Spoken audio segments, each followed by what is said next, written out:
Hafid, good. Toujours inspiré par les crabes? Toujours. Toujours. Pourquoi tu avais envie de parler du handicap? J'avais un ami autour de moi qui avait subi un accident de la vie. Malheureusement, ça peut arriver à tout le monde. Et j'avais envie de traiter cette histoire-là, en fait, parce que c'était suite à une anecdote où je voyais un soir une personne qui était en train de danser sur un fauteuil roulant. J'ai dit pourquoi pas traiter un sujet autour de ça, en fait. J'avais déjà cette envie de créer une histoire d'amour autour de les deux personnages, mais il fallait que ce soit quelque chose de bien plus fort, en fait, qui soit différent des autres, qui fasse qu'on nourrit l'histoire. Et puis le handicap, c'est une métaphore de la société aussi. Mais pourquoi tu tapes une femme? Ça se fait pas. Moi, je les considère comme des citoyens à part entière, quoi. Et j'ai voulu raconter à travers cette histoire d'amour, est-ce possible de vivre une histoire d'amour quand on est paraplégique? Tu viens, je t'invite à prendre un verre. Différent comme tout le monde, c'est le titre du cycle. Différent comme tout le monde, mais aussi, avant tout, le cœur bat au même rythme qu'un aveugle, qu'un handicapé.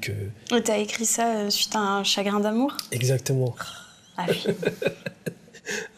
Voilà, non, j'ai écrit cette histoire-là suite à une histoire personnelle, et puis je me suis beaucoup inspiré de gens qui avaient vécu des histoires assez douloureuses, et puis l'idée, c'était d'en faire une romance, au fait. Sauf que ça, c'est beau, hein, dans un poème. Mais dans la vraie vie, une mort par noyade, c'est de la merde. Voilà. Et tu as choisi finalement une sorte de happy end. Enfin, on ne sait pas exactement, Exactement. si ils finissent ensemble, mais on peut imaginer. On m'a beaucoup reproché pourquoi pas cette joyeuse fin, cette happy end. J'ai dit non, c'était laisser un gros point d'interrogation. En fait, le spectateur, quand il ressort de la salle, c'est à lui de faire son imaginaire, et j'ai voulu axer là-dessus, en fait. Et te mettre en scène, c'est quelque chose que tu apprécies? Ouais, j'apprécie énormément, parce qu'avant tout, je suis comédien et j'alterne entre la réalisation et la comédie. Donc on a bien su gérer ce parce qu'on a un film, on le fait jamais tout seul, il y a toujours une équipe derrière nous, et voilà, on a su bien répartir les rôles. Et alors maintenant, ça fait un petit moment que tu as fait ce film. Ouais. C'est la 3e fois qu'il passe dans l'Histoire courte. Exactement. Qu'est-ce que ça t'a apporté, finalement, cette histoire et le traitement de ce thème du handicap?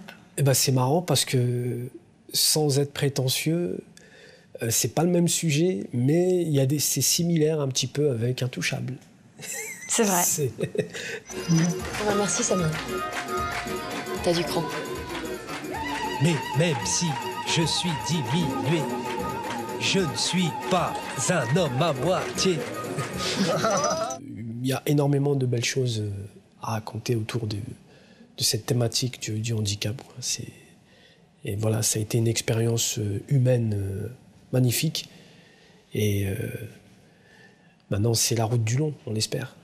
C'est tout ce que je te souhaite. Merci beaucoup, Hafid. Merci à vous, et puis d'avoir été fidèle.